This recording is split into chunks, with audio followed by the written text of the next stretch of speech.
The opinions expressed on this program represent the viewpoints of individual authors or contributors and do not necessarily reflect those of Troy University.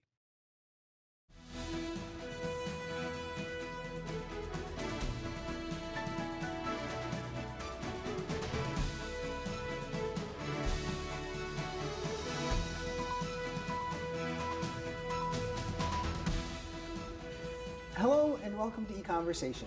I'm your host, Dr. Dan Sutter of the Johnson Center for Political Economy at Troy University. President Trump campaigned on a promise to make America great again and has announced a whole set of new tariffs to help boost America's economy. But how will tariffs affect America's manufacturing? Is consuming more of what we produce the way for the United States to improve our prosperity?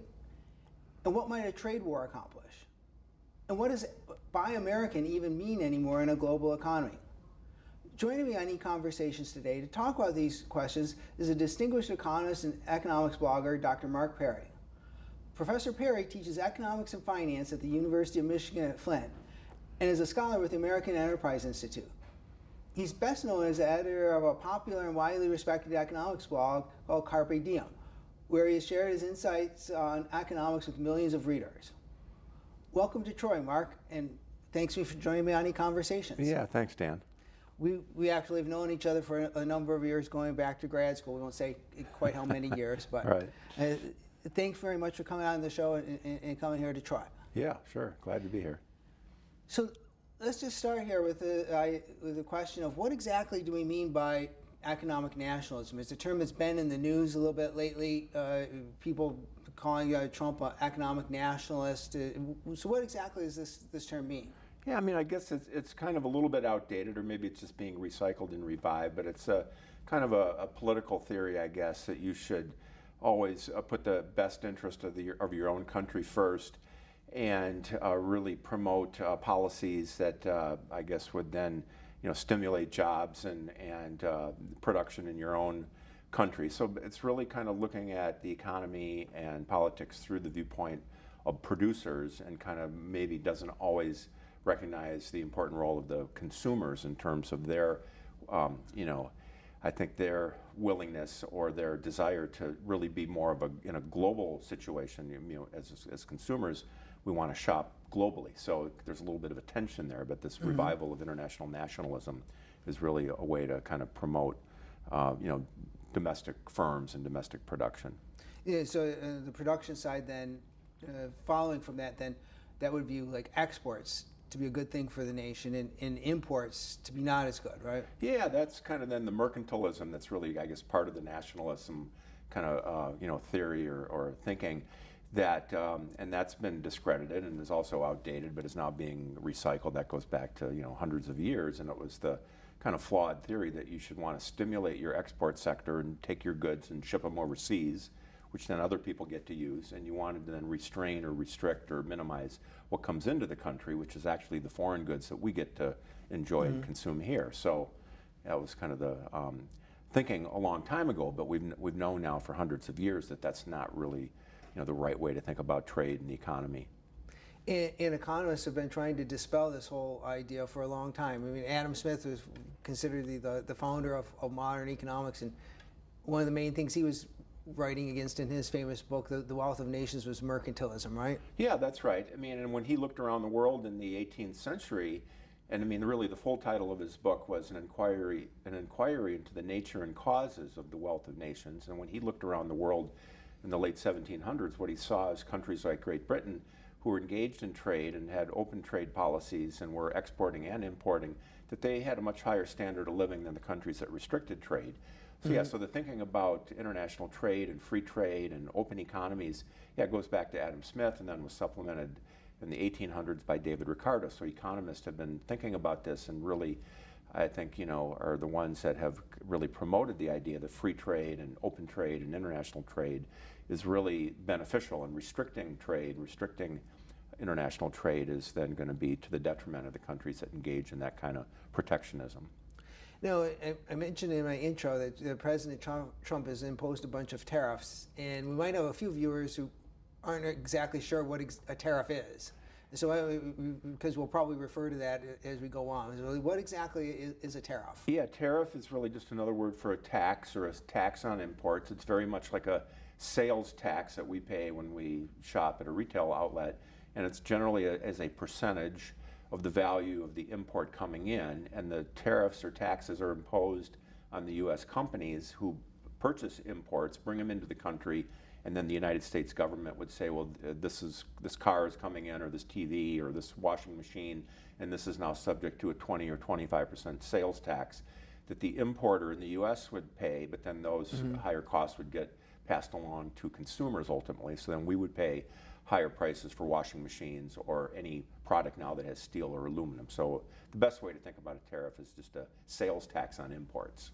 But only on the imports. So steel that gets produced by some company in the United States doesn't face that tax. So it's not completely a sales tax. It's sort of discriminatory. Yeah, right. It's a selective tax just on foreign produced products. So for example, with washing machines, Whirlpool, based in Michigan, they were the ones that were supporting a tax on washing machine tariffs on their competitor, especially South Korean producers like LG and Samsung. So Whirlpool wouldn't have to pay the tax, so they would get that advantage then, and so their rivals, foreign producers in other countries, would then be subject, or those products coming into the country would get taxed, and so it would put them at a competitive advantage.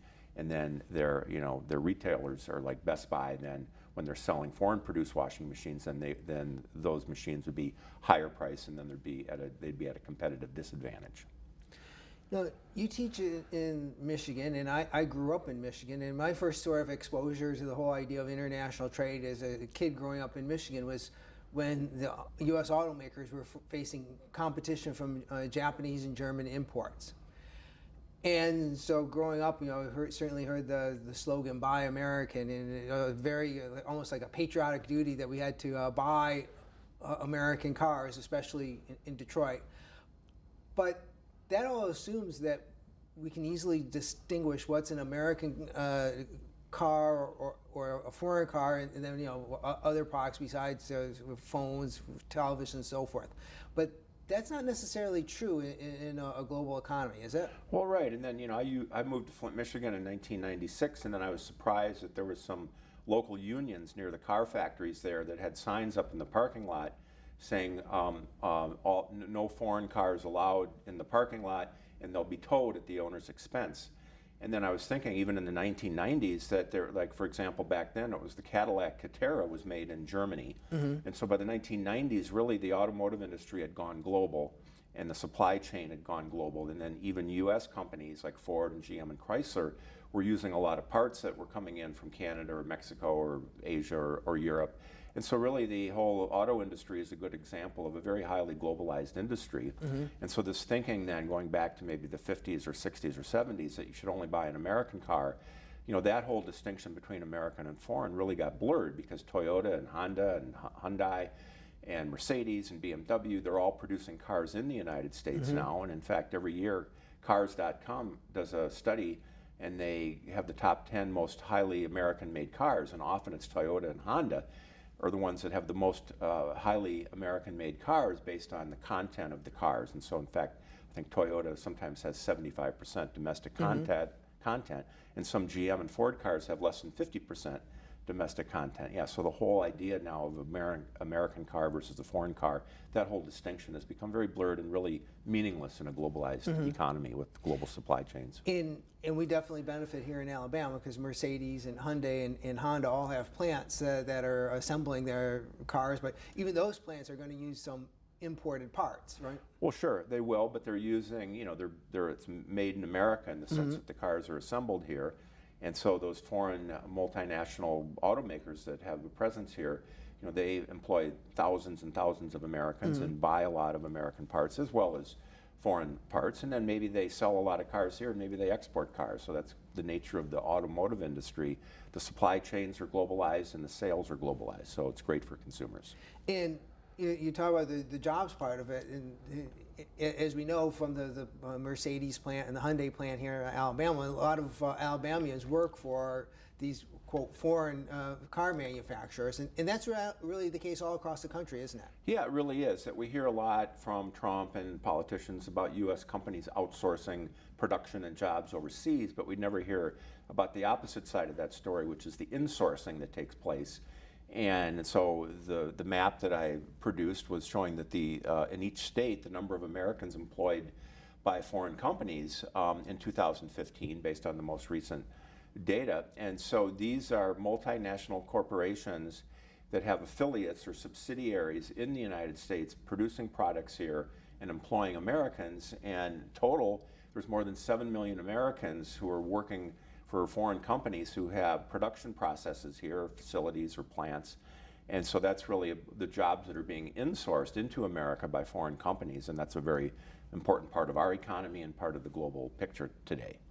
And the flip side of that is that a lot of what American companies, when we think of a traditional American company, I mean, in the olden days, it was Ford sold cars here in the United States, but for many of our large companies, their markets are just as much overseas as they are here in the United States these days, right? There's a United Nations report that comes out every year on multinational enterprises or multinational corporations. And so in the U.S., some of our biggest corporations, like let's say Apple and Microsoft and Intel and Pfizer, that a lot of those U.S.-based companies have more than half and then sometimes 2/3 of their sales outside of the United States. So Apple Corporation is a perfect example that about 2/3 of their sales are outside of the United States.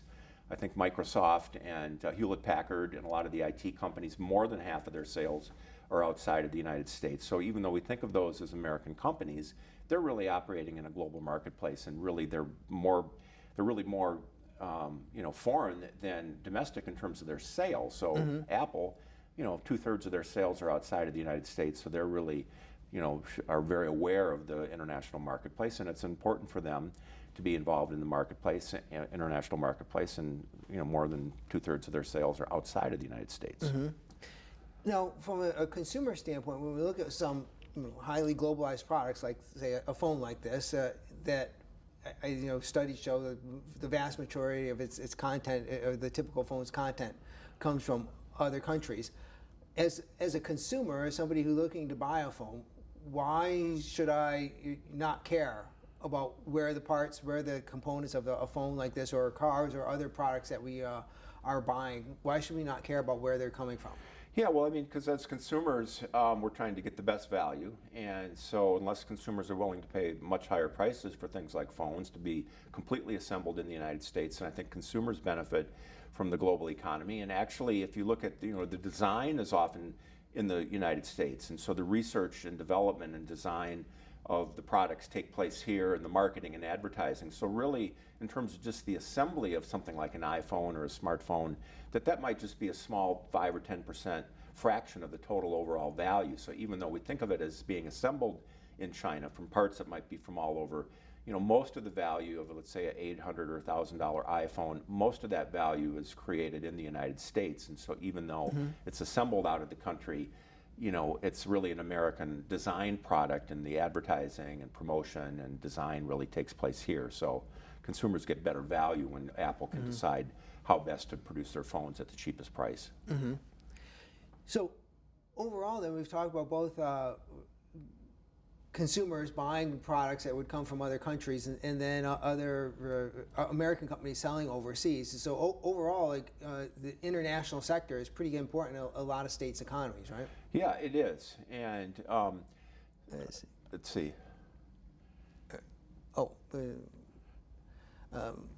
Skip ahead here. Okay. Yeah, I mean, there's a study that I do in a report and create this map every year, and I look at international trade as a share of each state's GDP. So if we take each state's gross domestic product, which would be their total economic output, and then look at the value of the exports leaving the state going to other countries, and the value of the imports coming into the state, and then look at the trade share. International trade as a share of each state's GDP is kind of a measure of how highly globalized a state is. We can see, like Michigan is 39% of its state economy is represented by exports and imports, and for Alabama it's about 21%. The national average is 17%. And so this is another way to understand how important the international trade sector is. And states like Michigan and Alabama and Texas have a lot of imports coming in, and they have a lot of exports going out. And so again, it's just a way to kind of visually understand how important the international sector is and how internationalized or globalized many of our states' economies are. And that's part of what helps us achieve economic growth and prosperity. Now, a lot of people, President Trump in particular, has talked a lot about our trade deficit, our trade imbalance that the United States has.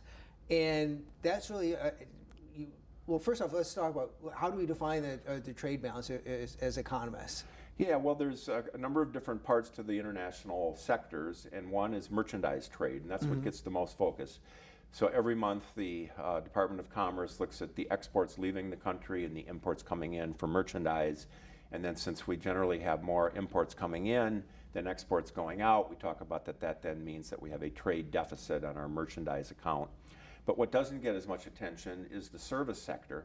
And on the service sector, we actually then have a trade surplus because we export a lot more services than we import. So on that account for services, which would include higher education, insurance, financial services, tourism, entertainment, consulting, architecture, accounting services. So on the service sector, we then have a trade surplus. And then there's also the other part, which is for financial assets, that there's a lot of money coming into the country, buying assets here, a lot of money going out for U.S. companies or U.S. investors buying assets out of the country.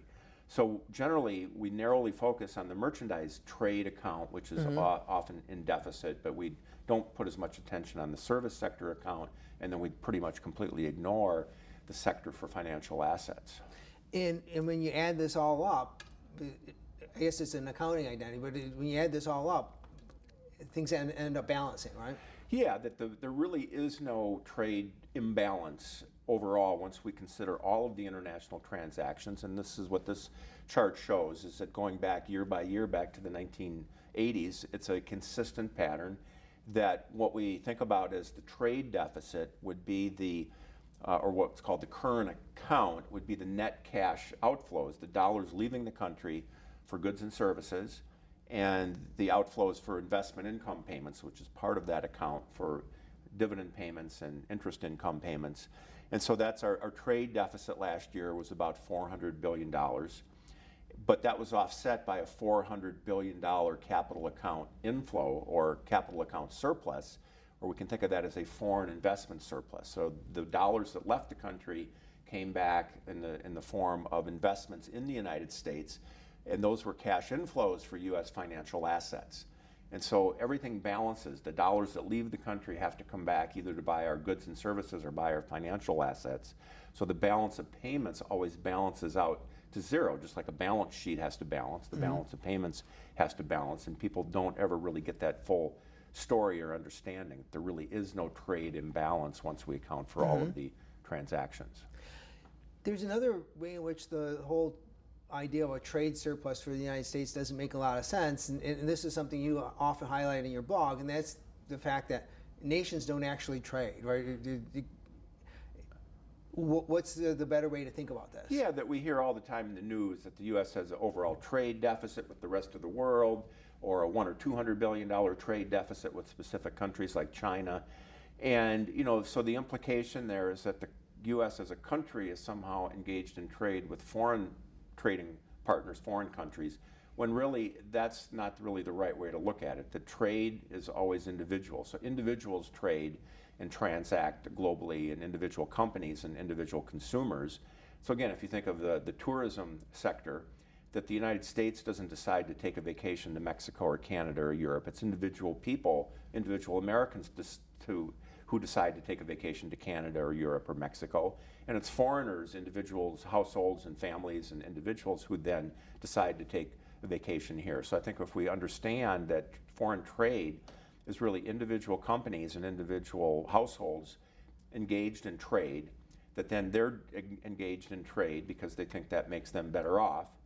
And so since each transaction is a win-win transaction and the buyer and seller are both made better off, whether you're buying an avocado that was grown in Mexico or whether we sell a car that is sold and produce a car that's sold in Canada, or a foreigner takes a vacation here. Those are all individual decisions that make both of the parties better off. And so then when we total it all up and say, well, there's a trade imbalance for merchandise, then that, the implication is somebody's been taken advantage of, or we hear from Trump all the time, we've been crushed and killed, they're killing us on trade and laughing at us while they beat us up economically. But that's not really true if you think of each transaction that goes into the trade deficit as it gets reported between U.S. and China. It's individual people, individual households and consumers and businesses who engaged in international trade. They did that because they were made better off. So there is no trade between countries, and then individual transactions that make people better off have to enhance our economic welfare and prosperity. And so one way to think of this as an individual consumer, I mean, if you went to Target or Walmart to go shopping there, and all of a sudden they had put up, curtains or something and say these are imported products and you can't go and buy any of these products. You have to just buy the ones that are, quote, even to the extent that they're produced in the United States, or, quote, American products. You're sort of walling off part of the store and saying, well, no, you can't take that and put that in your basket. That's an imported good, right? And that wouldn't make, you wouldn't feel very happy about that as a consumer. Right. I mean, consumers, I think, love low prices. We love high quality. We love great service. We love value.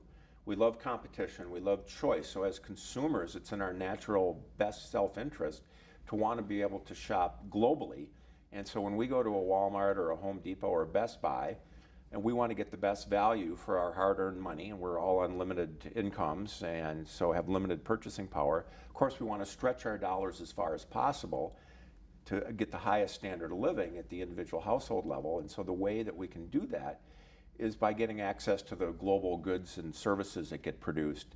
And so for us, to get the best value, we don't necessarily care about the country of origin as much as what gives us the best value in terms of the lowest price and highest value as a consumer. So that provides a little bit of a background or perspective on why it is that economists are pretty skeptical, I think, when it comes to the idea of trying to have a trade war or more economic nationalism here, right? Yeah, that's right. That, and again, this is kind of this dangerous area that we're entering. It's very risky because we're in this possible trade war that we've imposed tariffs now on foreign solar panels and foreign washing machines and foreign produced steel and aluminum.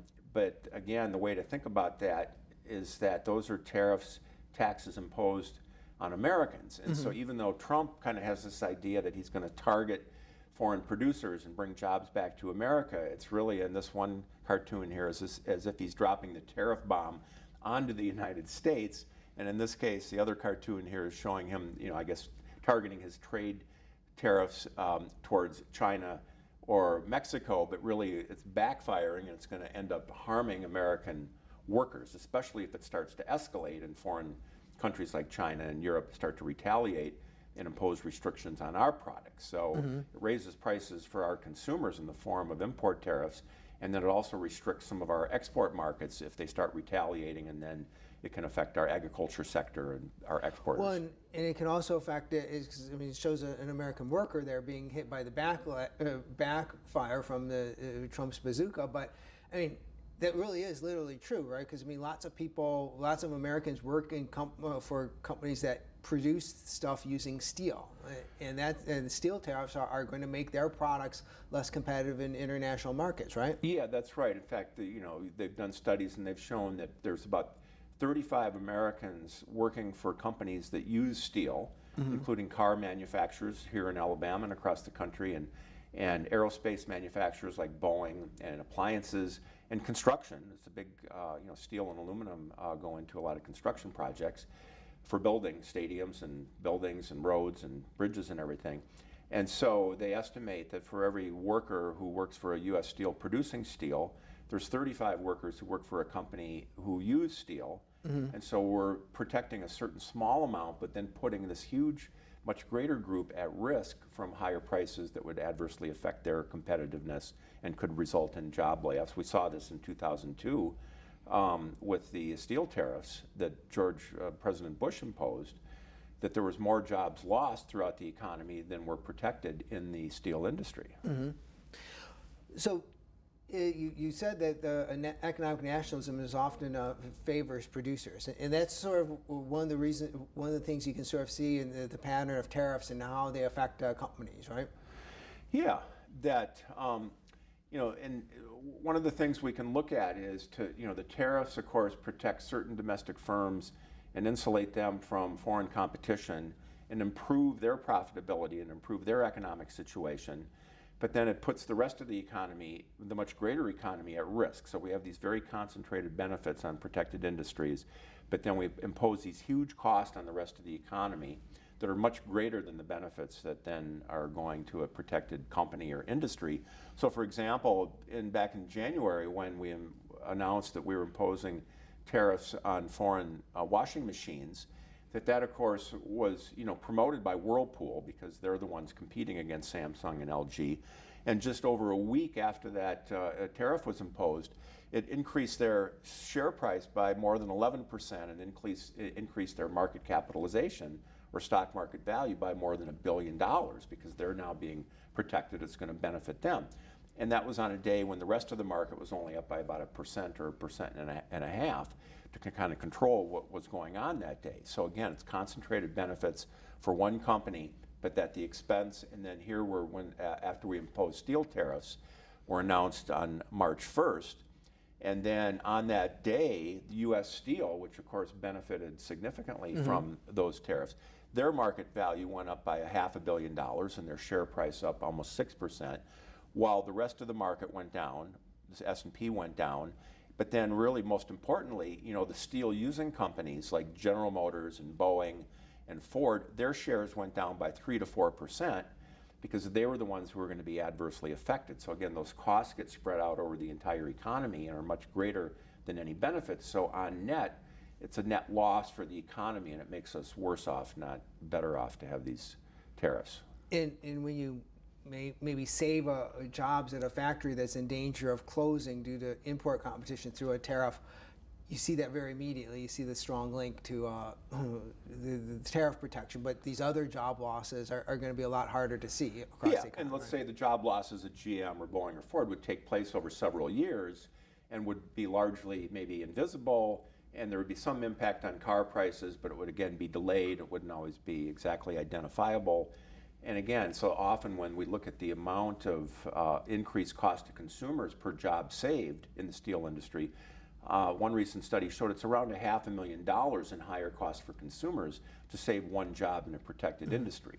So if that worker's making even $100,000 a year, but we pay $500,000 a year in higher costs, it's just not a good trade-off to be spending $500,000 in higher cost to save one job. It's a net loss for the economy. Well, there's an old saying, people know that economists disagree, and I think there's an old saying, something like, if you lined up all economists end to end, they wouldn't reach a conclusion. But is that actually true here on this issue of international trade and how international trade affects our prosperity? Yeah, and I think it was President Hoover who said something like he wanted a one-armed economist because they were always telling him, well, on one hand this and on the other hand that, and confusing him. But I think in terms of international trade, it might be the one area of economics where there's really pretty generally strong consensus among all economists pretty much that free trade is beneficial and tariffs are detrimental. And in fact, there was this recent study, this was by some top economists at the top schools across the country, and they were asked to respond to the statement that imposing new U.S. tariffs on steel and aluminum, which we just did, will improve Americans' welfare overall.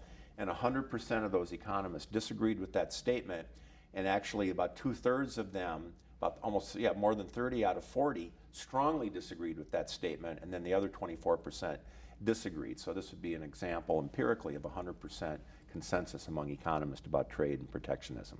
And as we mentioned, it's a battle that economists have been fighting intellectually back to the very beginnings of our discipline. Yeah.